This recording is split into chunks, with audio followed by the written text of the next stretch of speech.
Oke, saya mulai. Assalamualaikum warahmatullahi wabarakatuh.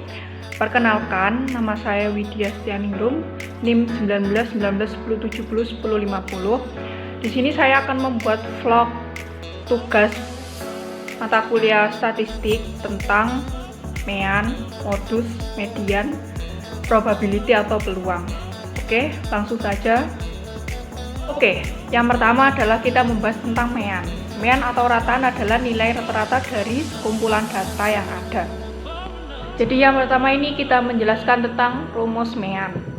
Jadi sudah dituliskan bahwa rumus rata-rata untuk dengan pengelompokan berdasarkan frekuensi, yakni MEAN sama dengan sigma F kali X per N. Jadi F itu frekuensi dari data, N itu jumlah data, X itu nilai datanya. Oke, jadi yang kedua ini adalah median. Median ini nilai tengah dari kumpulan data yang diurutkan dari ukuran terkecil hingga terbesar. Jadi kita dapatkan nilai median nih, seumpama kita dapat nilai data ganjil. Nah, maka mediannya itu terletak paling tengah sendiri. Kalau kita menemukan data genap, jadi kita pertamanya itu diurutkan dahulu mulai dari yang terkecil hingga terbesar, habis itu dijumlah terus dibagi dua. Oke nih, jadi ini masuk ke median yang nilai kelompok ya. Jadi sebelumnya itu sama caranya, diurutkan terlebih dahulu, habis itu dibagi dua dan jumlahnya dibagi dua, terus yang nomor bagian tengah itu ada dua, terus dibagi dua, itu menemukan nomor median. Setelah itu kita mengenal Q1, Q2, Q3, dan Q4. Jadi rumusnya itu M sama dengan Q2 sama dengan PB plus dalam kurung setengah N per FK per FI dalam kurung P. Jadi N itu adalah jumlah total frekuensi, PB adalah tepi bawah kelas median, FK adalah jumlah frekuensi sebelum kelas median, FI adalah frekuensi kelas median, dan P adalah panjang kelas. Oke, kita masuk yang ketiga, modus. Modus adalah nilai yang sering muncul dari sekumpulan data yang disajikan. Jadi teman-teman tidak perlu mengurutkan datanya terlebih dahulu saat mencari modus. Oke, jadi ini membahas tentang modus dalam data kelompok. Perhitungannya sih agak berbeda ya. Jadi rumus modus data kelompok itu Mo sama dengan TB plus dalam kurung D1 per D1 plus D2 dalam kurung P. Jadi keterangannya itu TB adalah tepi bawah kelas modus, Mu adalah modus, D1 adalah selisih frekuensi kelas modus dengan frekuensi sebelum kelas modus, dan D2 itu selisih frekuensi modus dengan frekuensi setelah kelas modus. Untuk yang P sendiri itu adalah panjang kelas dari interval data. Oke, jadi yang terakhir ini adalah kita membahas tentang probability atau peluang. Jadi probabilitas ini adalah sebuah kemungkinan untuk peluang yang diperoleh dari suatu peristiwa. Ukuran probabilitas atau tingkat ketidakpastian suatu peristiwa yang terjadi di masa depan. Oke, jadi apabila kita menyatakan bahwa peluang itu dari suatu peristiwa atau kejadian adalah 0. Itu sama artinya dengan peristiwa itu tidak akan terjadi. Itu rentangan dari peluang yang kemungkinan antara 0 sampai 1. Oke.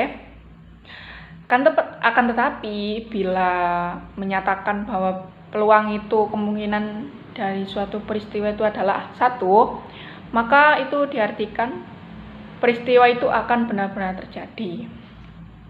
Oke, kali ini kita akan membahas macam-macam dari nilai probabilitas suatu peristiwa. Yang pertama itu adalah nilai probabilitas 0. Apabila suatu peristiwa atau kejadian dinyatakan nilai probabilitasnya 0, maka diartikan bahwa peluang atau kemungkinannya terjadi suatu peristiwa tersebut tidak akan terjadi. Oke, jadi yang kedua, nilai probabilitasnya itu 1. Jadi apabila suatu peristiwa itu kejadian dinyatakan dengan nilai 1 probabilitasnya, maka dapat diartikan bahwa peluang tersebut kemungkinan terjadi suatu peristiwa dan sehingga tidak ada kemungkinan yang lain. Oke, jadi kita masuk ke macam-macam nilai probabilitas yang ketiga. Nilai probabilitas antara 0 sampai 1. Oke, jadi kedua nilai tersebut adalah kemungkinan terjadinya suatu peristiwa bisa dinyatakan mempunyai nilai yang terletak 0 hingga 1. Semakin besar nilai peluang atau kemungkinan dari suatu kejadian, maka akan semakin besar pula peluang atau kemungkinan terjadi peristiwa tersebut.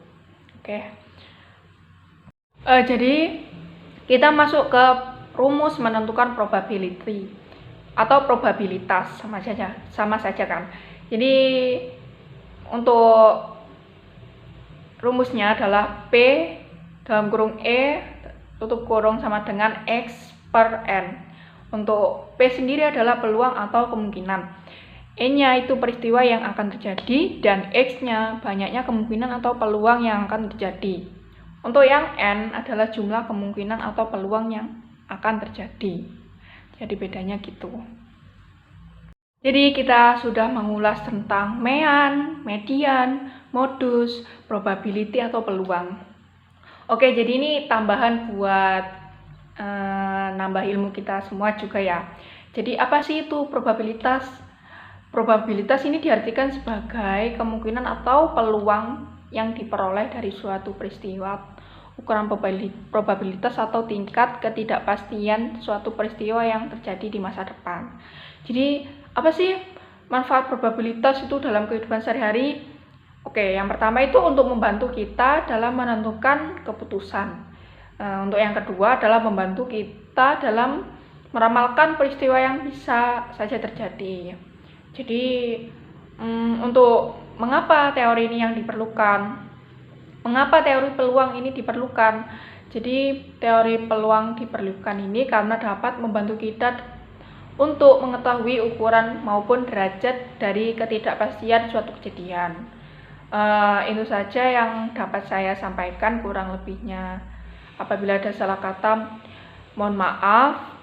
Wabillahi taufiq wal hidayah. Wassalamualaikum warahmatullahi wabarakatuh.